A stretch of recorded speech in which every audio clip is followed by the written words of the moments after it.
and I wanted a picture of the Cydonia region of Mars, specifically the face. And so I decided, well, you know, I'll add a little bit of color to it. I'll make it look good. And then when I came up with this, it's like, hey, there's something there, man. That's interesting. And I started messing with it more.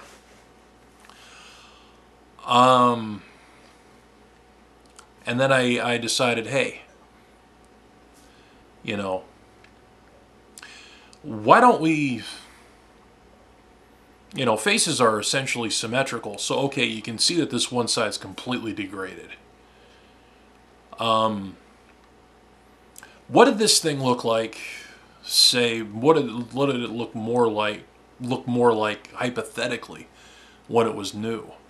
So I took the face, I cut it out, flipped it over, and then put it together side by side with the original, and I was, whoa, dude, that's insane.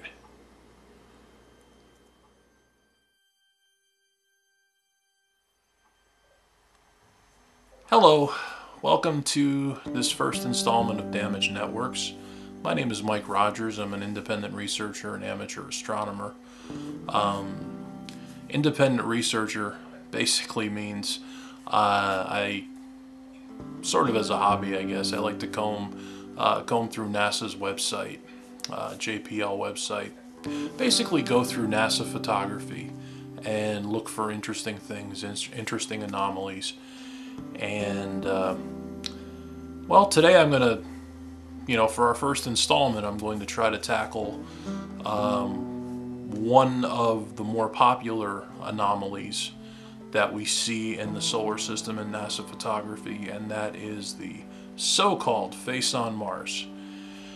For a long time, actually for quite a long time, since I've been an amateur astronomer for many, many years, and I was always very skeptical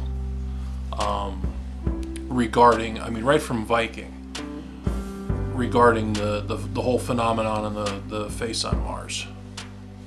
I always felt it was, what do they call it?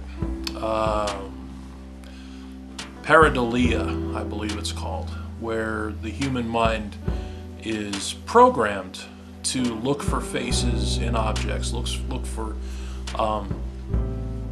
you know, familiarity in inanimate objects. I mean, you see it all the time. I mean, you take two black dots and a curved line, put it on a round yellow button, and you get a smiley face. You know, it's the same thing. The human brain seeks out faces, and for the longest time, I always felt there was structure. I always felt there was structure with the face on Mars, but I thought the facial features and everything were an accident. You know, it was an optical illusion would be a good word, or a good phrase. Pareidolia would be the most accurate way to term it. I always felt structure, yes; face, probably not. Although my opinion has changed recently, and we're going to go into that.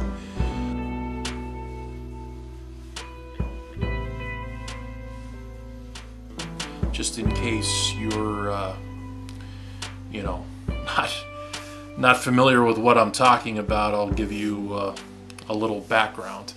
Mars is the fourth planet from our sun. It's the second smallest planet in the solar system, and it's named after the Roman god of war, according to our friends at Wikipedia. And that's what we're talking about. Mars has two moons, Phobos and Deimos. We're not going to go into those moons today. What we are going to go into again is some surface features, but mainly the face on Mars. Mars was named after the Roman god of war. And, well, actually Mars was the Roman god of war and agriculture.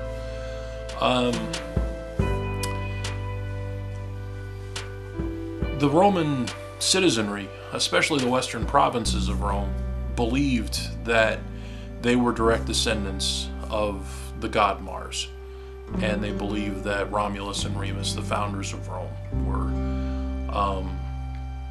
the descendants of the god Mars.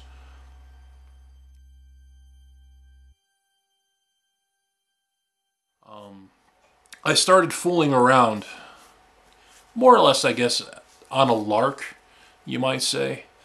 I started downloading images from Mars Global Surveyor, and I use a technique that I call Sepia Izing, if that makes sense. I take what I feel are earth tones in my graphics editor, and, you know, earth tones is a nice way of saying dirt. But very muted. I don't like a lot of color. Now, when we see an image in black and white, we don't tend to necessarily see details. But when you add a little bit of color, and I'm not saying go to an extreme, I think a lot of false color images tend to go to too many extremes, and they wash out a lot of details. But if you add just a little bit of color to something, play around with the brightness and the contrast, you can bring out details that you were never aware were there in the first place. And that's basically, I mean, that has more to do with how our brains work and how our eyes send optical signals to our brain and how our brain interprets it. We see in color a lot better. And that's what I try to do. I mean, I take photos from the NASA JPL archives, colorize them slightly, play around with brightness and contrast until I can bring out something. Sometimes I add a little bit of sharpness because, well, quite frankly, NASA has a tendency to, in my opinion, wash out photos. So I try to fix them up in a way that I feel is conducive to bring out detail.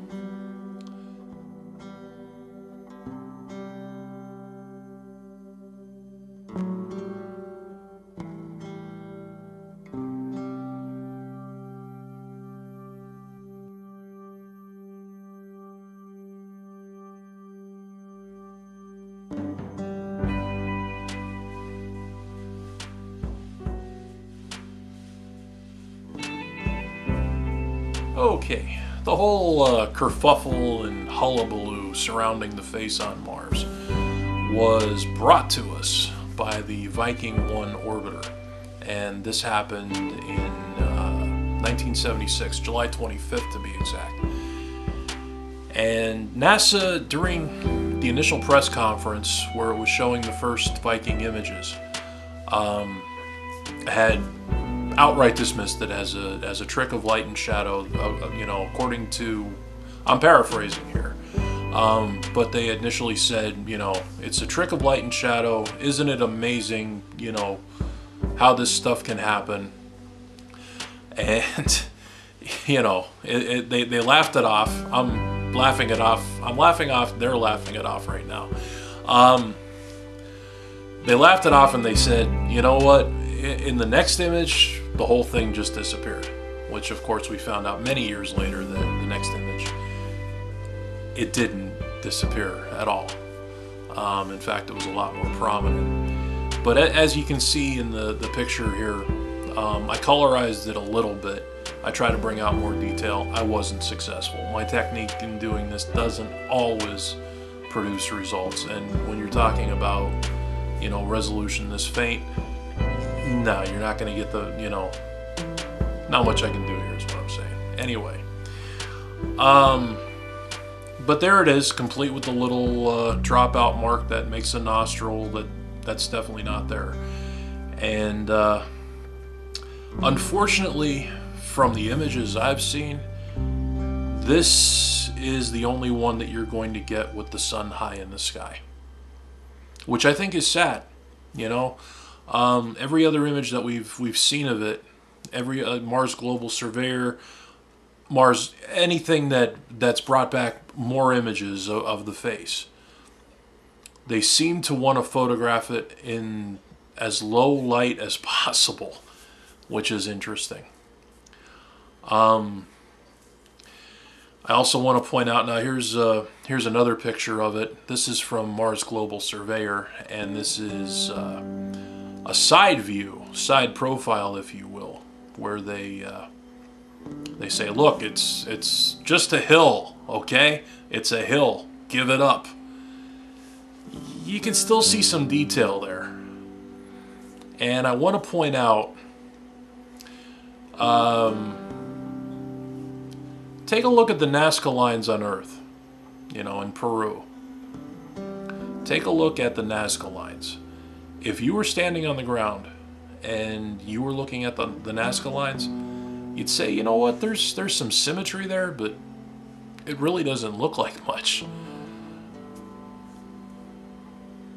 Get up in the air or get up in space, low Earth orbit, and you'll see some pretty striking images. I think that's where we're going here with the face on Mars. I don't think this is an object that was meant to be seen from the ground. But then again, maybe it was at one time. I don't know. I was, quite frankly, startled when I saw... I began colorizing the face on Mars as a lark. I was actually messing around with moon images. I was messing around, you know, I was looking to put together something, you know, about the moon. And I wanted a picture of the Cydonia region of Mars, specifically the face. And so I decided, well, you know, I'll add a little bit of color to it, I'll make it look good, and then when I came up with this, it's like, hey, there's something there, man. That's interesting. And I started messing with it more.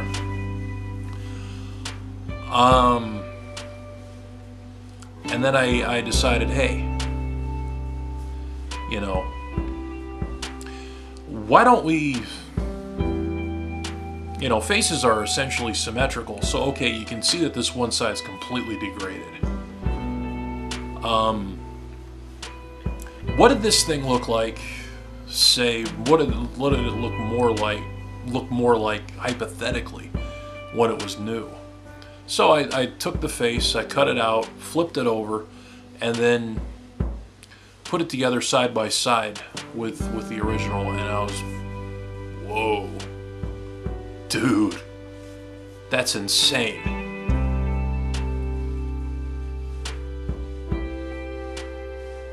Now, I'm not going to speculate who this is, what it is. I'm not saying there are aliens on Mars. I'm not saying that you know, I'm not saying that there's alien bases on Mars. I'm not saying anything like that. I'm saying that this is a face.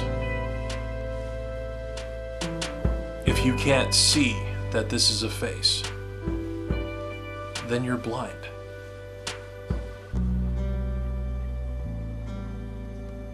I don't know the purpose of it. I certainly haven't had a close look at it. I don't think I'm ever going to get a close look at it.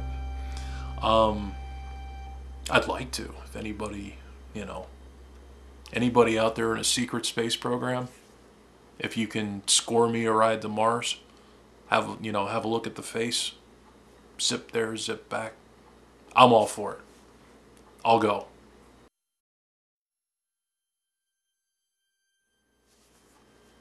Now, speculating can be fun. I understand that. I may do a little later because I have ideas, and it's fun to have ideas.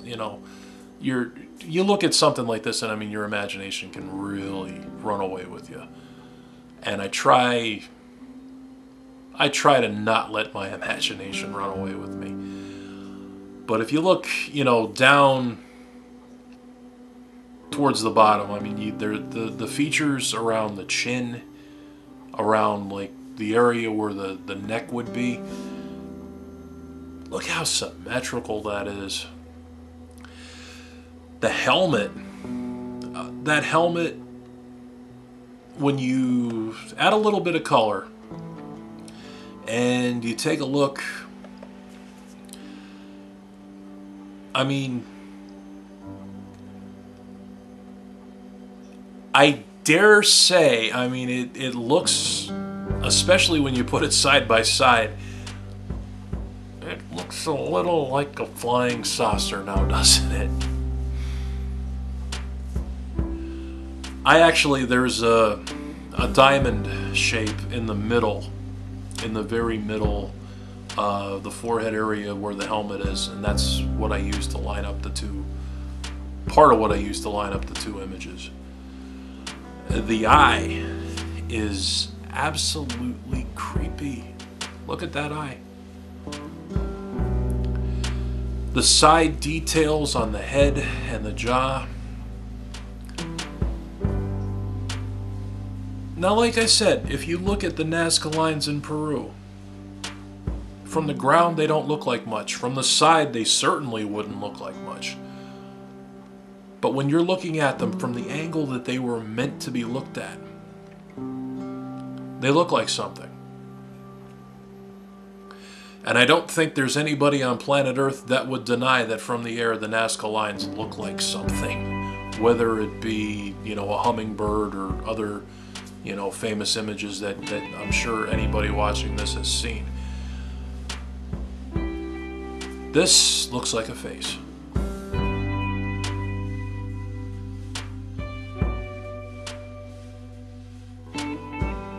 Now, I started looking at other parts of Cydonia. I started colorizing other things. Some examples,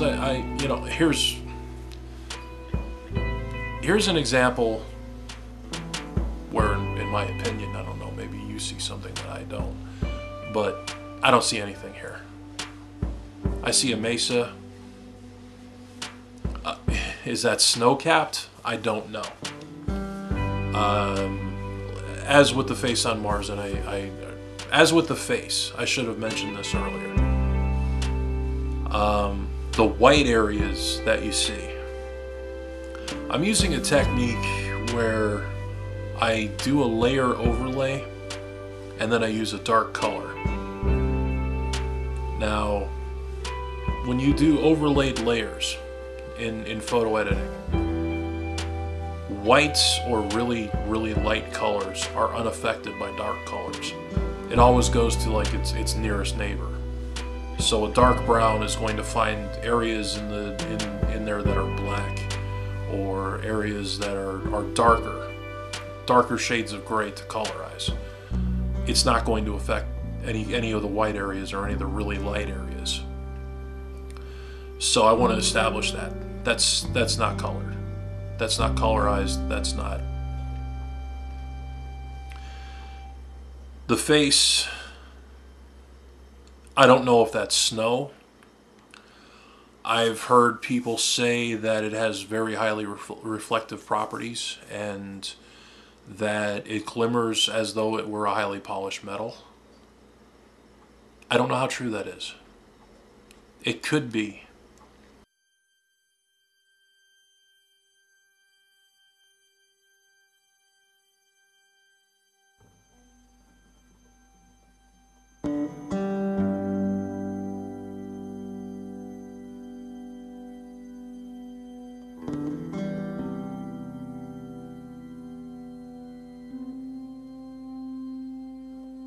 I never thought before that it was actually a face. Before I started messing around and colorizing it and trying to bring out details using sharpness, you know, and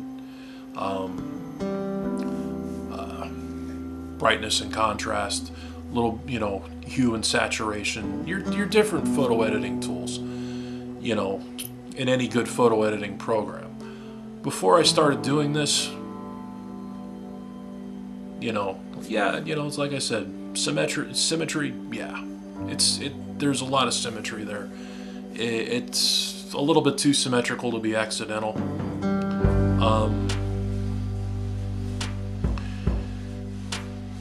It's a face.